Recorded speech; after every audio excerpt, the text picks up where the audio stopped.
Olá, pessoal. Nessa videoaula nós vamos falar sobre o pretérito plusquamperfecto. Vamos começar com esse exemplo que nós temos aqui.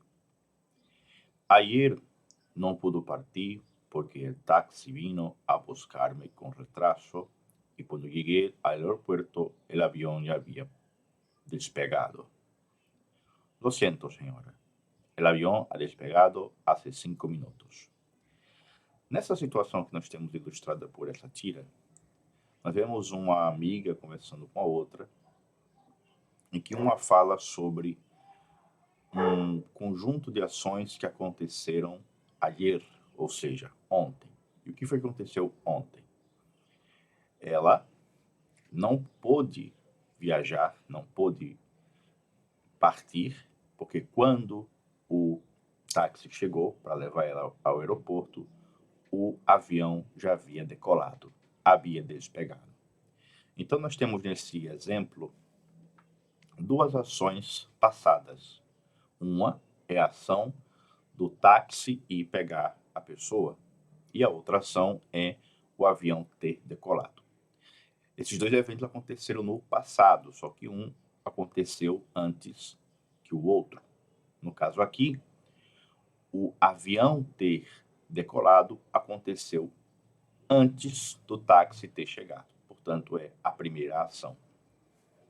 E essa primeira ação passada, ela é descrita pela forma verbal havia despegado.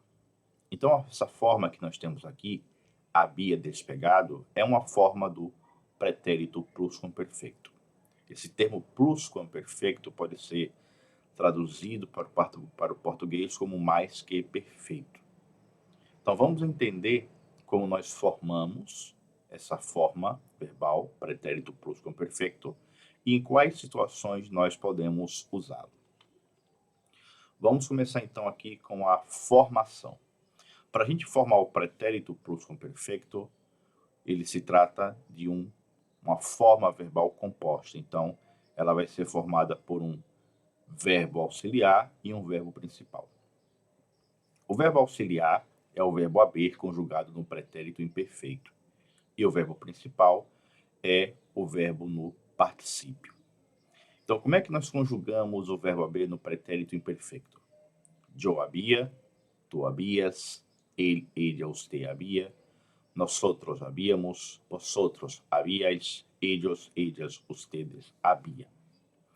E, do lado do verbo haver conjugado no pretérito imperfeito, colocamos o verbo principal no particípio, cantado, o particípio do verbo cantar, perdido, o particípio do verbo perder, e vivido, o particípio do verbo vivir. Então, para formar o pretérito plusquamperfecto, eu preciso primeiro conjugar o verbo haver no pretérito imperfeito e colocar o verbo principal na sua forma do particípio. Vamos então agora passar para as situações em que nós podemos usar o pretérito plusquamperfeito. Primeira situação, fazer referência a uma ação passada terminada antes de outra ação ou situação também passada, ou seja, me referir a uma ação passada que ocorreu antes de outra ação também passada. Exemplo, quando cheguei a casa, já te havias ido. Então, observe que o que foi que aconteceu primeiro? Primeiro, a pessoa havia ido, a pessoa saiu de casa, e só depois eu cheguei a casa. Essa é a segunda ação. Então, eu já te havias ido é a primeira ação, por isso que ela está aqui sendo representada pelo pretérito plusquamperfecto, havia ido, e cheguei a casa é a segunda ação, representada aí pelo verbo cheguei, que é o verbo chegar no pretérito indefinido. Então, de maneira geral, eu vou usar o pretérito plusquamperfecto toda vez que eu quiser me referir a uma ação passada que aconteceu antes de outra ação também passada. Porém, nós também vamos encontrar outras situações de uso.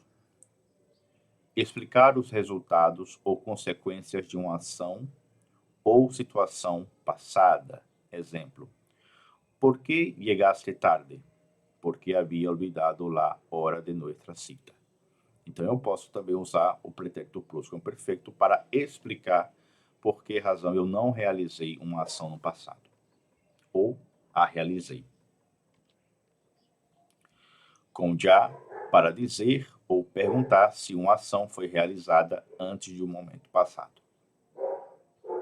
Exemplo: quando conheci a Maria, já se havia graduado.